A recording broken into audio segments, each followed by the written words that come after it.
Welcome to the Eastern Crime Zone, a show about investigations of real true crime cases.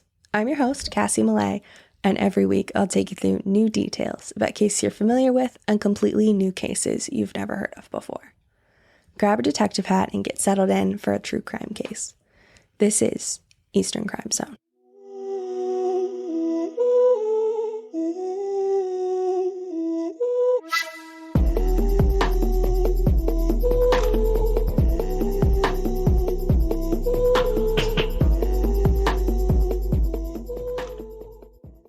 What is your worst nightmare?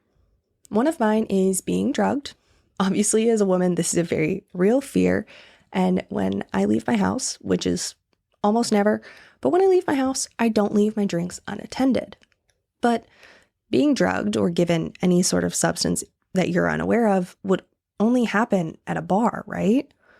Well, the cult we're talking about today takes drugging its initiates to new levels by using LSD during religious ceremonies to convince wealthy Australian citizens into believing the woman with the world's worst hairline was actually the reincarnated Jesus Christ.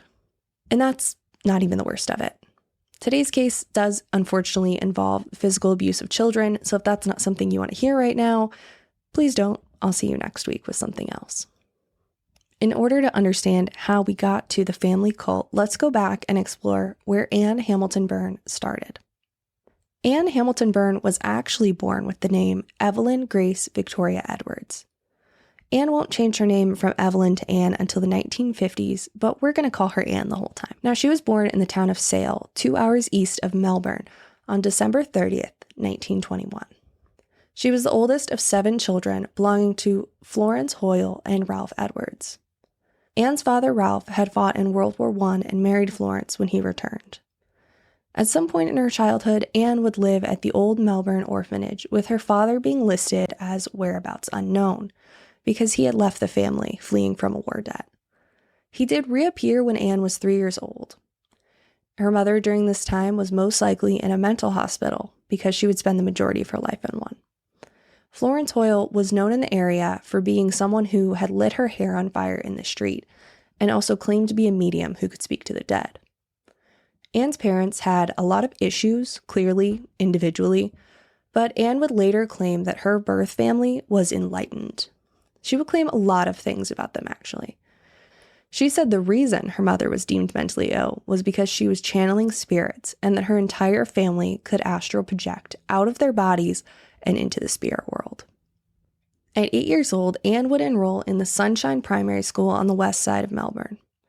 After this, there's a significant period of Anne's life that is undocumented until she's about 20 years old. At this time, Anne's mother would be put into an asylum, just as Anne was marrying her first husband. Anne's first husband was named Lionel Harris. Lionel was down for Anne. He would do anything for her.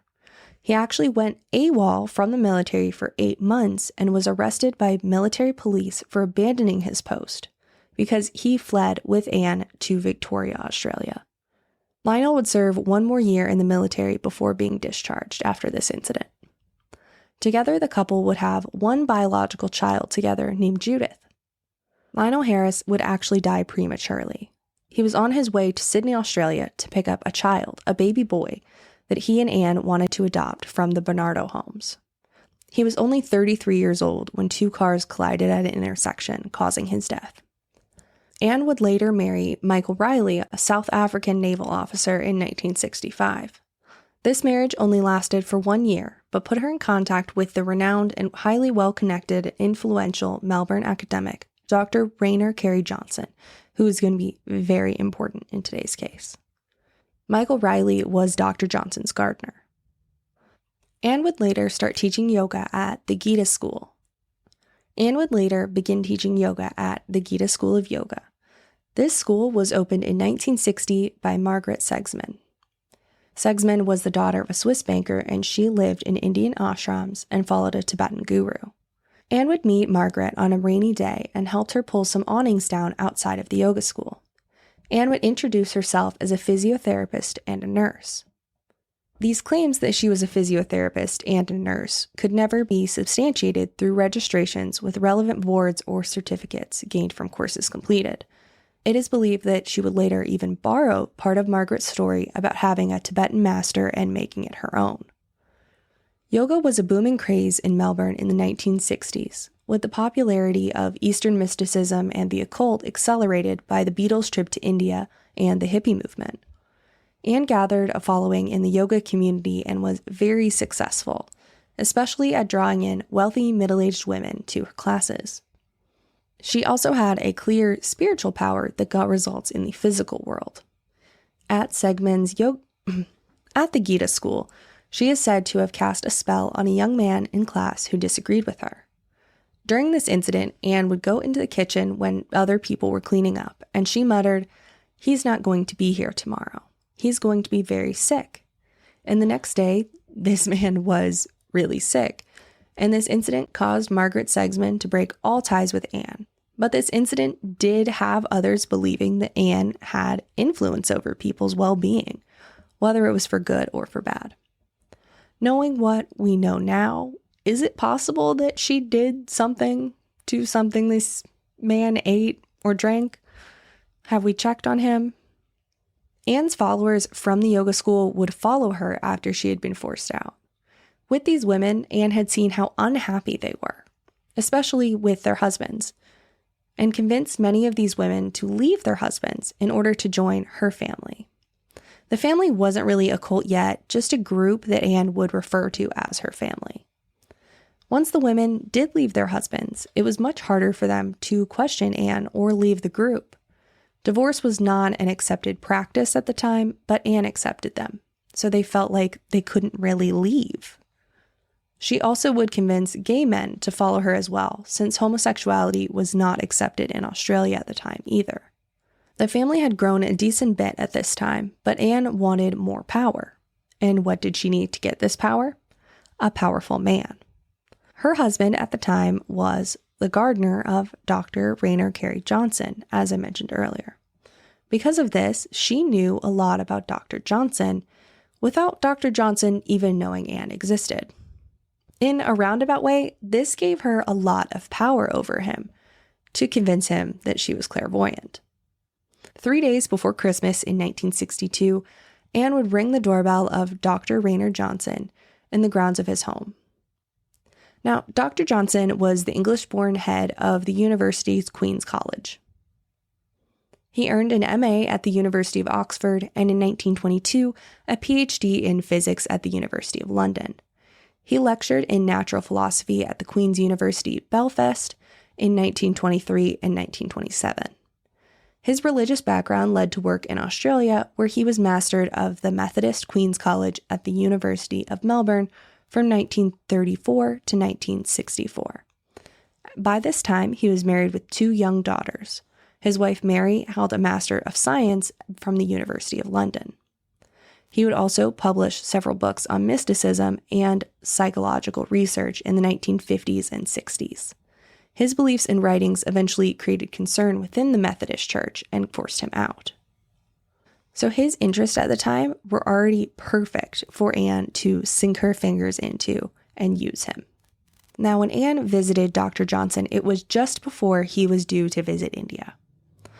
Anne informed him that he was going to take this trip, and she knew about it because she was clairvoyant, and that he needed to watch his wife's health because she could see some danger there with all of her mystical powers or whatever. Now, Dr. Johnson was stunned that Anne even knew about this trip because he didn't know this woman. So, of course, he kind of believed she was psychic, but he went to India anyway, and they had to return early because his wife was suffering a severe attack of dysentery. Now, a lot of foreigners get sick when visiting foreign countries, but especially India because they aren't used to the food there or the new types of bacteria that they don't have defenses for. So Anne made a pretty vague shot in the dark, and she was right. His wife got very, very sick on the trip. But this made sure that the Johnson family believed Anne had seen the future.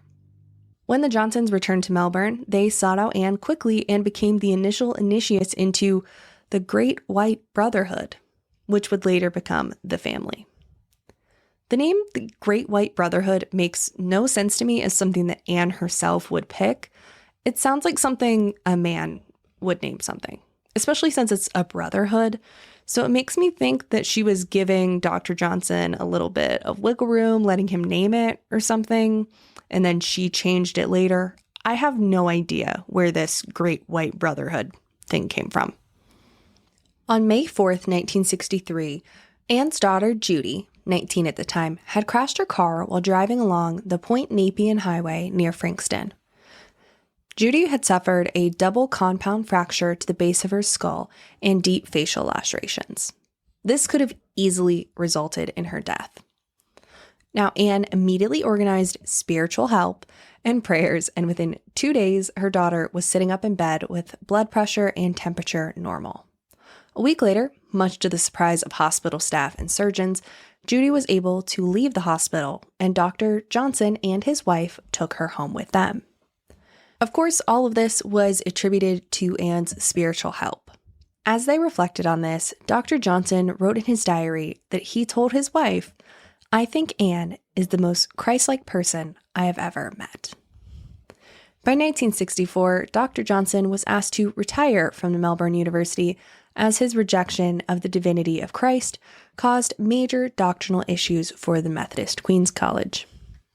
He would become fully involved in recruiting at this point. He would give talks on spirituality and the paranormal. Then if people had questions, he would point them to his guru, Anne Hamilton.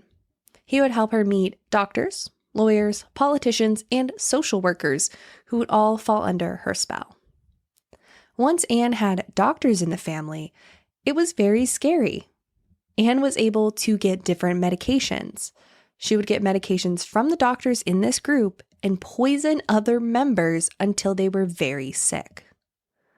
Once they were sick, Anne would perform a miracle by curing them with her mystic powers, which just meant she would stop poisoning them. Obviously, this is evil, but how would you not believe it? Like, if this was happening to you and you felt this way because someone was poisoning you, but you didn't know that, you felt this way, someone comes by and does something spiritual to you, how would you not believe it? This is diabolical. Dr. Lance Whitaker had joined the cult by this point, and Dr. Whitaker would help Anne use LSD to even further manipulate new members. These new members would be put through an initiation ceremony where they unknowingly took LSD and were put in a completely dark room for hours. Anne would then appear hours later in all white with a smoke machine and a spotlight on her. And she would appear and tell them that she was Jesus Christ. So, of course, these people that are tripping balls believed her. I mean, I would too. Honestly, these are insane plans, and I don't know how you wouldn't believe it. By the way, Anne is having plastic surgery throughout this entire story, but she's having so much plastic surgery that I can't stop and be like, and here she had a facelift, and here she had this done, because it would just get in the way and be super annoying. But the reason she was having all this plastic surgery was because she told her followers that she couldn't age, because she's a divine being, of course. The female reincarnation of Jesus Christ can't age, duh. But by today's standards, the plastic surgery that she was getting was really, really bad. Her hairline just kept moving like further and further back on her face as they kept having to give her facelifts.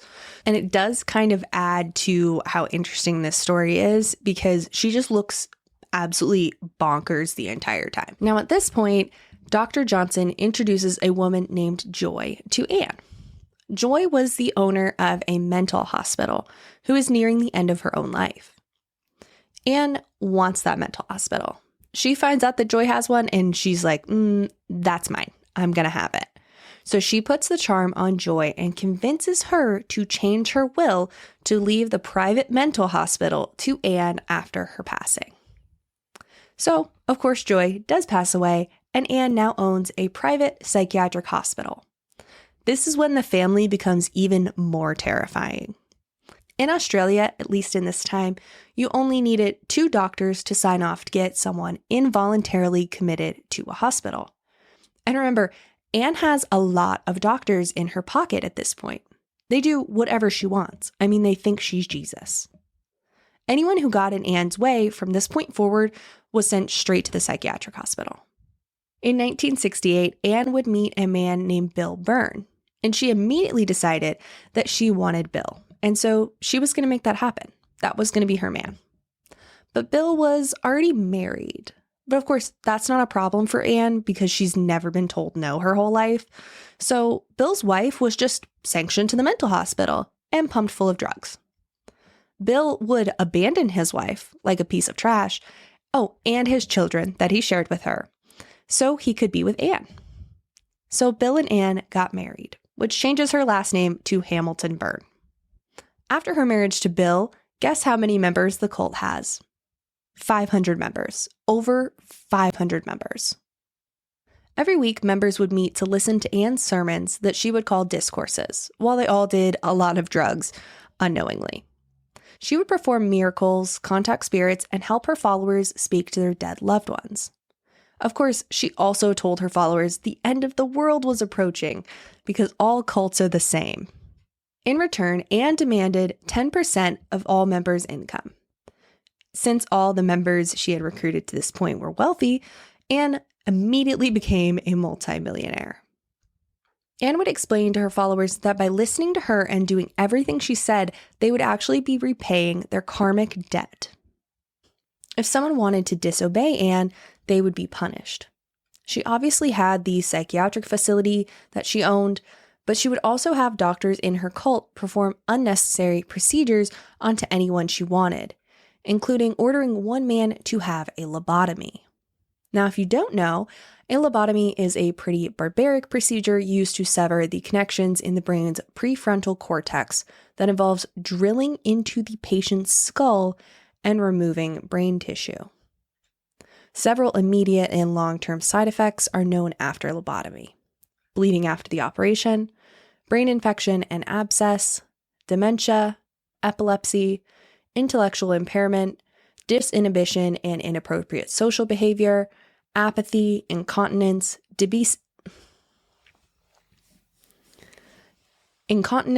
obesity, dementia, and death.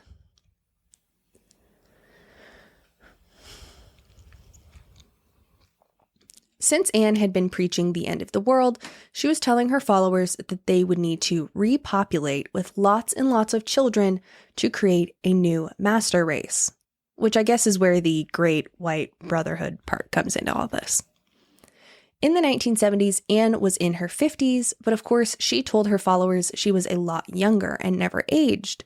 So Anne would naturally just pretend to be pregnant all the time, like constantly. But when you're pregnant, people do expect to see a baby at some point. So where would Anne get them from?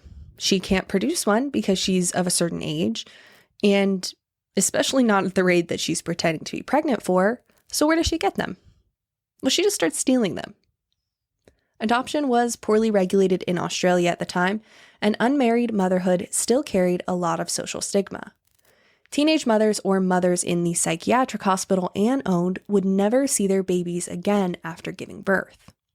You had babies born in cult hospitals, delivered by cult midwives, handed over to cult social workers. Cult lawyers would then falsify adoption paperwork. Some cult members were actually convinced to hand over their own babies to be raised as Anne's. Which you might be wondering, why would they willingly give over their babies? But it all makes sense when you remember they thought she was Jesus. Like, they were convinced with drugs that she was Jesus. So I kind of get it. Anne would steal 14 children using her psychiatric hospital and 14 others from cult members, totaling 28 children. One of the children was Anne's biological grandchild from her only child, Judith. But all of the children would believe that Anne and Bill were their biological parents. To explain how she had 28 children so quickly, she would claim a lot of them were triplets or twins. She would also bleach the children's hair and give them all similar clothes and haircuts so they would be more like biological siblings. Honestly, it reminds me of the kids from American Horror Story Hotel. If you've seen that season, tell me, find the difference in these pictures. I'll wait. You can't, thank you. These children would live at a secluded property known as Up Top or Kai Lama, which was a tribute to Tibetan Buddhism. Life for these children was absolutely awful. They would be raised by female cult members that Anne would refer to as aunties. There were 3 main aunties named Elizabeth, Margaret, and Trish. The aunties were absolutely evil and enforced authoritarian rules over these children, no matter how small they were. For the children, their days consisted of yoga, listening to recordings of Anne's sermons, and schoolwork and chores. Food was often withheld from the children until they were starving, especially the girls, since Anne wanted them to be thin, and she was always harder on the girls. I think every day there were beatings. Some of the beatings were very vicious. I'm quite surprised that people survived them. She had me under LSD for days. She'd just come in like every 12 hours or so and give me another piece because I wasn't working hard enough. These are some of the 28 children collected by cult leader Anne Hamilton Byrne. She wanted us to be the new race of children, these perfect children who would save the world. I had to start it. That was the divine vision. Why did you start to take in the children? I love children. The kids slept in dormitories with girls in one room and boys in the other, and they could not have any individuality or even friendships between themselves. 2 girls had gotten too close to each other and were actually banned from speaking to one another for an entire year. They all thought this was normal, though, because they had no electricity, so no radio or TV to even get a glimpse of what a normal childhood was like. The punishments for these children were extremely brutal. Aunties would beat the children for almost anything, like not putting the cap on toothpaste properly or putting on mismatched socks. The beatings would be by hand or with tools like canes or pieces of wood with nails sticking out. Ice-cold showers and holding their little hands over open flames were also common. Bedwetting was extremely common since the children would be beaten if they got up in the night to use the restroom. Not to mention that bedwetting can also be a symptom of abuse, which obviously they were being abused, and that's going to cause bedwetting. It's all just a really effed up cycle. One child was nicknamed Zebra Stripes by the other children since he had markings all over him from wetting the bed so often. Even infants were beaten for wetting themselves. On one occasion, Anne came storming in with a knife, threatening to cut the children's bottoms off. But mostly it was the aunties disciplining the children on the behalf of Anne. Older children would sometimes be forced to assist with these punishments as well. If any children broke a rule, the aunties would interrogate the children to see who had broken that rule. But the children would never tell on each other. There's a lot more abuse towards these children from Anne, her husband Bill, and the aunties, but of course this was all kept under wraps. The children were coached on how to act when she needed them to perform. Anne would bring them out to show off how perfect her family was on occasion. When a child went missing in the 1980s, the police believed that the cult may have been involved, so police arrived to investigate. This child was actually not taken in by Anne, but now that the police were here, this was the end, right? But no, of course not. Nothing happened, but this incident did tip the media off that something weird was going on with this group, and the media began to report on Anne. Members began to leave at this point and actually speak to the media about what was going on. Because of this, Anne went to live in one of her homes in upstate New York in the United States and rarely came back to the cult in Australia. She was still in complete control, however, just via phone to her loyal followers. The children were also getting older and rebelling. They would sneak out at night in search of food and some kind of escape. 2 of the girls, Leanne and Sarah, actually made friends with the other kids in the community. They were starting to understand what the real world was like, and they would come back and tell the other kids about it. Sarah actually would bring a friend home with her one day, resulting in Sarah being kicked out and Leanne following. Sarah and Leanne went to the police together. The police actually believed them and raided up top. The children had been taught from a young age that the police were evil, so even though they were being saved, the kids were absolutely terrified. The police raided other properties belonging to Anne and found a lot of documentation of the cult, including members and all of the LSD. Members were trying to sever all connections to the cult as quickly as possible, But many of the doctors who had helped Anne had their licenses taken away, and the psychiatric hospital Anne owned was shut down. Dr. Johnson, who helped Anne basically get the family started, had his reputation ruined. But Anne and Bill were safely living in New York, where authorities in Australia could not touch them. After they were rescued, the children had a very long and probably lifelong journey to recovery. They would struggle to eat or be around adults without flinching because of their treatment at Uptop. One child named Cassandra had been starved so much she was unable to walk and looked more like a 5-year-old than her actual age of 12. After she was rescued, she would grow a full 11 inches in 1 year. The children had also learned that Anne wasn't their real mother and that they had been stolen from their biological parents. Police even struggled to build a case against Anne and Bill. Obviously, the children had told them everything, but other members, including the aunties, would never give Anne up. There was also a statute of limitations for child abuse. Anne was eventually arrested by the FBI and extradited back to Australia to stand trial for her crimes. Now, let's list a few that she could be charged with, and let's see which one it is. Running a cult for 30 years. Abusing the medical system. Stealing children. Child abuse. Drugging people against their will. And plenty more. But what is the one charge that she got stuck with? Forging the birth certificates for 3 of the 28 children. That's all she got charged with, forging birth certificates. Of course, Bill would be charged with the same crime. The punishment for this charge was only $5,000. So Anne and Bill basically got no punishment since they were multimillionaires, and $5,000 is probably lunch for them. The aunties were only charged with fraud and faced no consequences for physically and mentally abusing children for years. It's alleged that Anne had loyal cult members still involved in the legal system who helped her escape punishment. The cult continued with Anne still in charge after this. In 2004, Anne was diagnosed with dementia.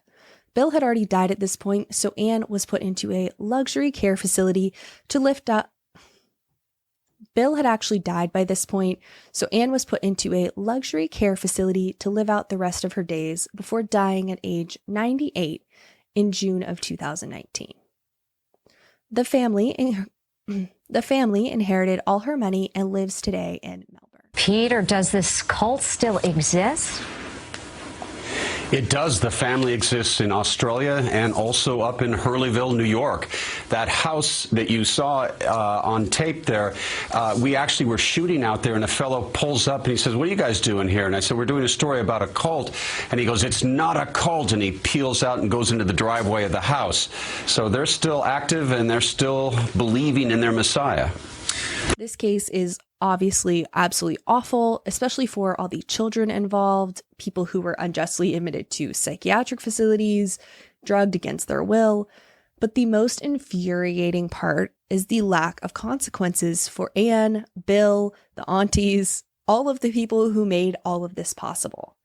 But this is the world we live in. The rich just don't have the same rules as the rest of us, which is why these things are always important to talk about, in my opinion. Thank you so much for watching or listening all the way to the end. I appreciate the support immensely. I'll see you next week with a new case. Remember to stay safe and question everything. Bye.